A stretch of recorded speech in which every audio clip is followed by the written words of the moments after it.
Como sabedes, o motivo da visita de Luís Villares a Gondomar, en principio, foi a raíz dun convite que se lle fixo dende o Grupo Municipal de Manifesto Miñor como unha visita institucional para falarmos con el. E hai unha cuestión que nós incidimos moito e que tamén lle dixemos aos medios, para falar con el como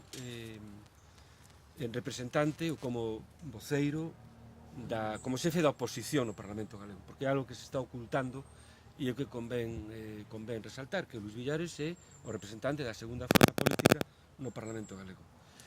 E a maiores diso, o obxectivo era propoñerlle, expoñerlle máis ben unha serie de problemáticas que no Concello de Gondomar son evidentes, antes comentábamos medio en broma, que son clásicos, lamentablemente, pero que non por iso temos esquecidos, non? E que hai que volver a andar sobre eles para que non queden no caixón. Tema de transporte, que sigue sendo terceiro mundista, tema do polígono da Pasaxe, que véndese máis fume dende outros lados do que realmente se quere facer, o tema da peaxe da autoestrada. Hai unha polémica ahora con un treito nunha vía da Xunta na parroquia de Lincios, e que nós dixemos e dicimos sempre e mantemos que a solución a esa problemática é levantar a peaxe da autoestrada e que de alguna maneira nos compense, nunca vai a ser totalmente, pero que de alguna maneira nos compense o dano que nos fixo esa obra que, por certo, ninguén pediu nunca para o Valmiñor, non? Falamos do transporte, falamos da pasaxe, falamos dos eólicos no Galiñeiro tamén, que é un tema que nos preocupa, e logo, falamos de moitas máis cousas, pero, Luís que vos pode informar. E nós pedimoslle que todo isto o traslade da forma que el e o Grupo En Marea consideren oportuno o Parlamento Galego, pero que non quede no esquecemento. Sí, tuvemos esta mañá unha xornada moi productiva de traballo cos compañeros de Manifesto Miñor e máis cos compañeros compañeras de Gondomar Concello Aberto. Coincidimos prácticamente e coincidiron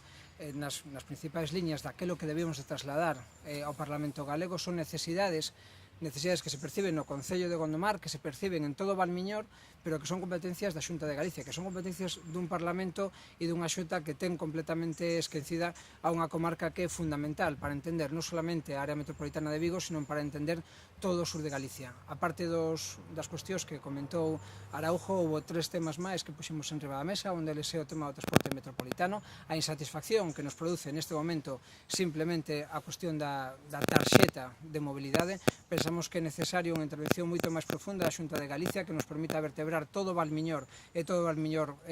ca área metropolitana de Vigo, singularmente tamén polas propias necesidades que hai ca propia cidade universitaria. Dentro do propio Valmiñor, Baiona con Gondomar, é necesario que a Xunta interveña e sente dunha vez por todas as empresas que neste momento están dando un mal servicio á poboación e que pensan solamente nos seus intereses, para que pensen nos intereses realmente da cidadanía. En eso estuvemos de acordo os dous espacios de traballo e o espacio de traballo de En Marea. En segundo lugar, a cuestión relativa tamén ao centro de saúde, a necesidade de que o novo centro de saúde conte con medios e dimensión suficiente para atender a unha poboación que neste momento de facto supera os 15.000 habitantes e que polo tanto necesita un segundo servicio de pediatría e hasta un servicio de previsión de 8 médicos e médicas e non 6 como estaba previsto hasta este momento. E finalmente unha cuestión que xa foi levada por En Marea esta primavera e que foi rexeitada polo Partido Popular, pero que seguiremos insistindo nela, que é a relativa á creación dun parque de bombeiros comarcal. Eso foi unha iniciativa impulsada polo conxunto da veciñanza do Valmiñor e no que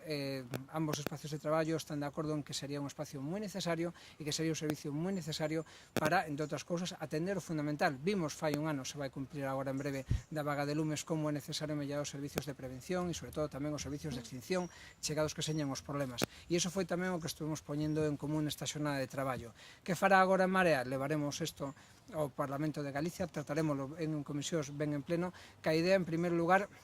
de que o Partido Popular se pronuncie e tome posición sobre os problemas que realmente afectan neste momento ao Valmiñor, e en segundo lugar que teñamos a posibilidade tamén de chegar, e se non é a acordos, polo menos a de ser clara cal é a posición política de todo un espacio que o que trata fundamentalmente é de mellorar a calidad de vida non solamente de Gondomar, sino de todo o Valmiñor, e tamén nunha estrategia de colaboración para impulsar un área metropolitana que o Partido Popular está empeñado en obstaculizar simplemente por unha cuestión de sectarismo naqueles lugares onde non goberna.